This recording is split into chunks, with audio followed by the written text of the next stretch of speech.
So we have a question about touring bikes. Somebody's messaged in about. So I thought I'd give you a quick rundown of what we have and what's out there on the market, and kind of answer the specific questions in the message we got from Mark. So yeah, here's a little quick tutorial on the touring bikes at Vermont Bike Shop. So Mark's question is mostly about a generalized thing. He wants to know about touring bikes with considerations such as materials they're made out of, the gearing they have. He wants to know a little bit about racks and panniers as well. Him and his wife, it sounds like, are interested in doing some local touring at first and then maybe expanding on it from there. So the first point I try to touch on is kind of what we carry or how we kind of handle touring with bags. There's two modes to that that you'll see here. So the two types of touring bag equipment you'll see is some are direct attach, and some are going to be attach to racks and panniers. The benefits to a direct attach system are great for a couple of variables. One is they're really great when you're riding, like say in single track, where you don't want to have a really wide bike moving through the woods, that sort of thing, or moving through different areas. When you want to kind of keep stuff streamlined in the center of the bike, or you're trying to also, there's a lot of more recently kind of extreme long distance races where people are packing extra equipment and that sort of thing. These sorts of bags and attachments work well for that. The other mode of where these work really well is if you want to move your bags from bike to bike and you have a wide variety of bikes. Like I have a fat bike and I have a gravel road bike, and I'll also have later on this year a full suspension mountain bike.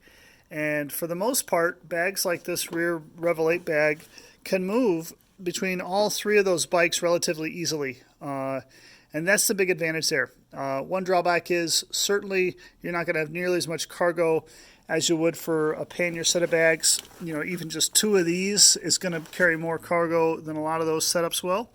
However, typically when you're using this kind of bag, you're kind of limiting how or what you're going to carry based on the experience you're looking to have. So that's kind of one way you'll see bags fit to bikes. The pannier set here is going to consider a couple of variations as well. So we have some panniers over here that are designed a little more for touring. They're going to have places to attach extra pieces of cargo here. Sometimes they'll even have extra pockets depending on the size of the pannier on the back and the front. And then sometimes the insides will be segmented. At the shop here, we kind of prioritize waterproof panniers over everything else. So all the panniers we have are waterproof roll top enclosures. And typically with waterproof roll top enclosures, they're just a big open bag on the inside. That's what I prefer. And then I compartmentalize my bags on the inside. I'll use different little smaller bags, plastic for stuff I want protected extra. Otherwise, just smaller cloth bags to pack clothes or other things into. And these systems are really great because they're very easy to take on and off those rack systems. You just usually simply pull up on them. They have these great hooks here. The one drawback, like I said, is they can be quite big, and that can make them kind of awkward when you have a tight, like say a single track trail, that sort of thing to get through. That's kind of the downfall of that. The other piece of that puzzle is you have to have a rack on your bike to be able to mount those bags. Now we have quite a good selection here from Tubus. If you're not familiar with Tubus, you may be familiar with the brand Ortlieb. Ortlieb is the American importer of Tubus racks, a German company. We're still able to get stuff directly from Tubus from time to time, and we do so here at the shop. That's kind of been a long-term, high-end brand of rack. Another favorite for us is Axiom. I just love the simplicity of this company. Everything's very easy to get from them. They have a lifetime warranty on every single thing they make.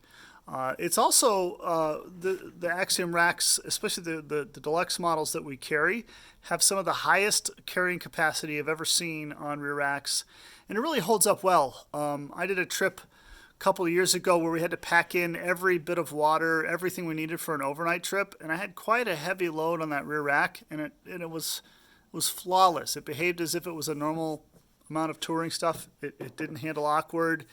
The rack didn't show any signs or give me any indications that it wasn't handling the weight. So really great stuff. So in the other realm of things, as far as bags go, you kind of see here, we use some cargo cage mount points. Some bikes have the ability to mount those. We love this toe peak cage because even if you don't have it, it's going to come with extra bits to allow you to strap this to your bike. Obviously, those added straps, they're not going to be as strong as if it's directly attached to your bike.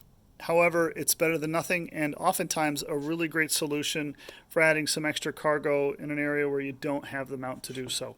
There's a couple of companies that are also doing some unique bags that achieve the same thing. You know, Salsa's got a little anything bracket that goes underneath your water bottle cage to carry, like, you can move your flat kit there if you're doing one of these larger bags like this, that sort of thing. You can even carry just, you know, like this is small enough to fit my smaller cook set in even. So there's some nice advantages to something like that. Then we've also got some pieces like this Revelate bag. This is not so new, but still relatively recent product from them. And it's designed to mount on the underside of your down tube and just kind of carry some extra pieces as well.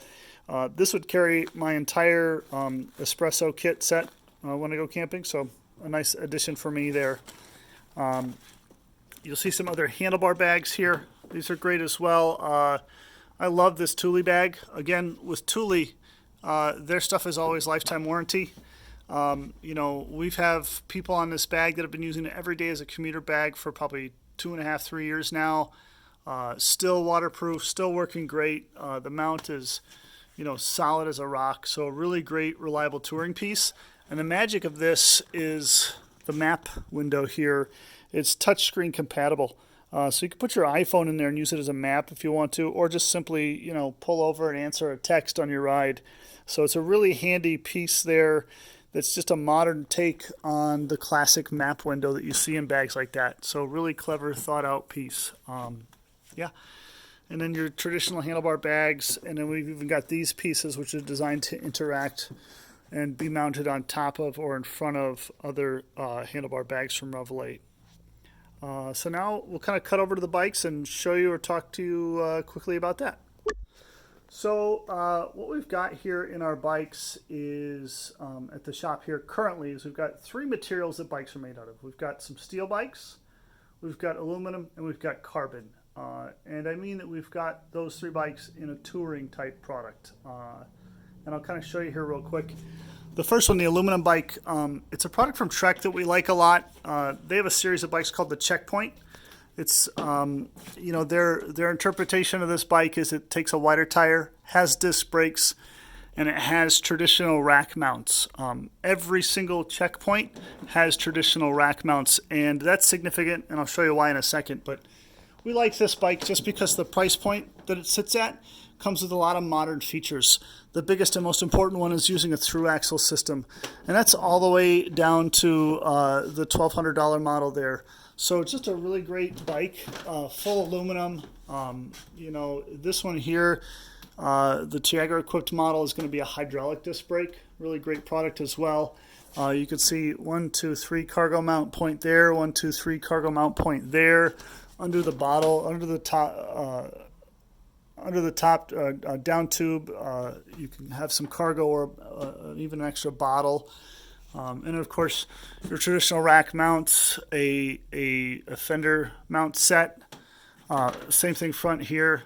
So a really great workhorse bike that fits a little bit wider tire, that really functions as a touring bike. What I really love about the gravel kind of popularity of gravel bikes coming about right now is we're starting to see some bikes that really are a touring bike, but now they're finally kind of getting an update that you normally only saw from really high-end touring bike, handmade touring bike companies like CoMotion or the like, where now we're seeing bikes with a comfortable riding geometry, clearance for big tires, ability to carry stuff, but also a bike that can function and is light enough to function as an everyday road bike. So that's where I think the Checkpoint really shines, is it's a light bicycle.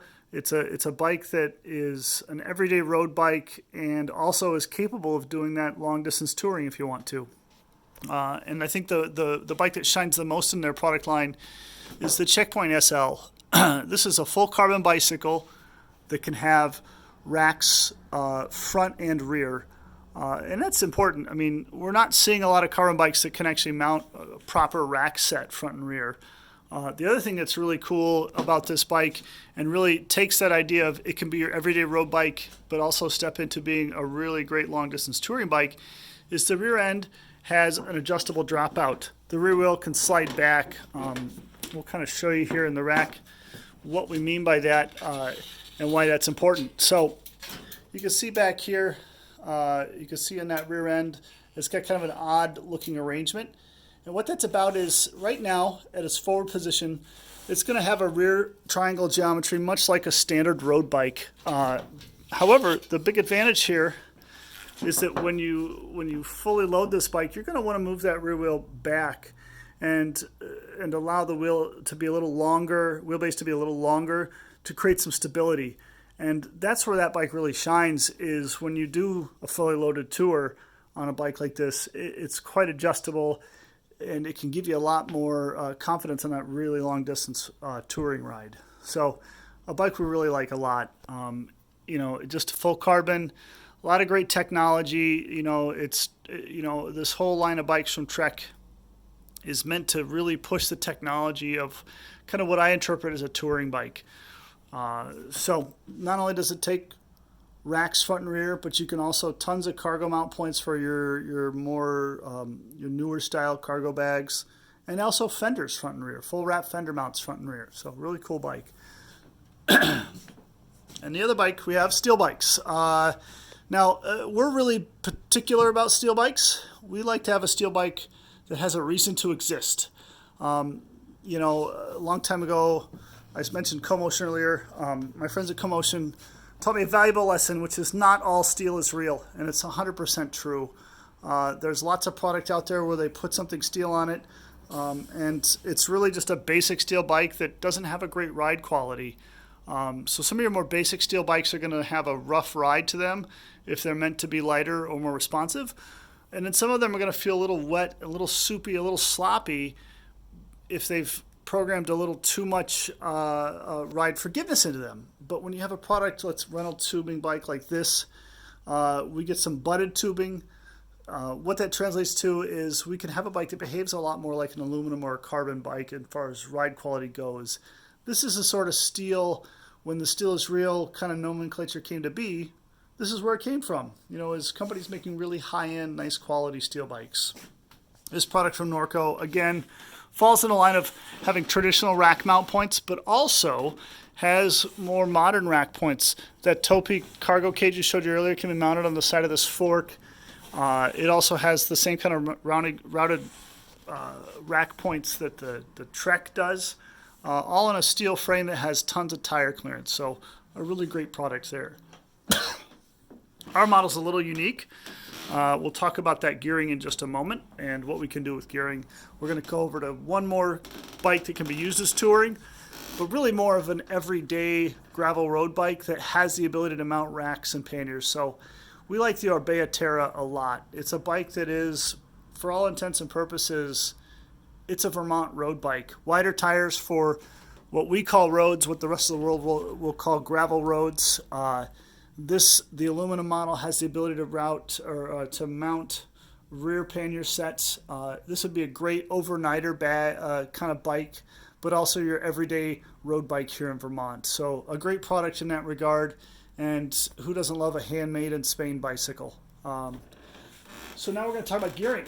You'll notice, especially on our steel bike here, we have a huge gear range back there. That's actually an 1146 rear derailleur, and we accomplish this any number of ways. And even on our traditional bikes here that have traditional doubles, we're still able to put 1140 cassettes, sometimes even 1142, depending on some of the math around the derailleur hanger. So we can have a gear range that's actually wider than a triple, but shifts far better than a triple and is certainly lighter.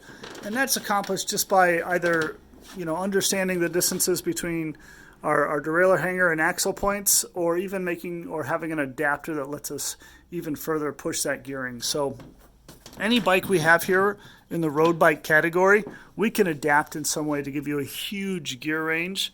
And where that's going to really shine for you isn't when you're riding it every day, but when you pack 40 to 60 pounds of gear on a bike and go for a ride up a hill. So that'll be super significant as you kind of look at different bikes, consider the touring bikes, that sort of thing.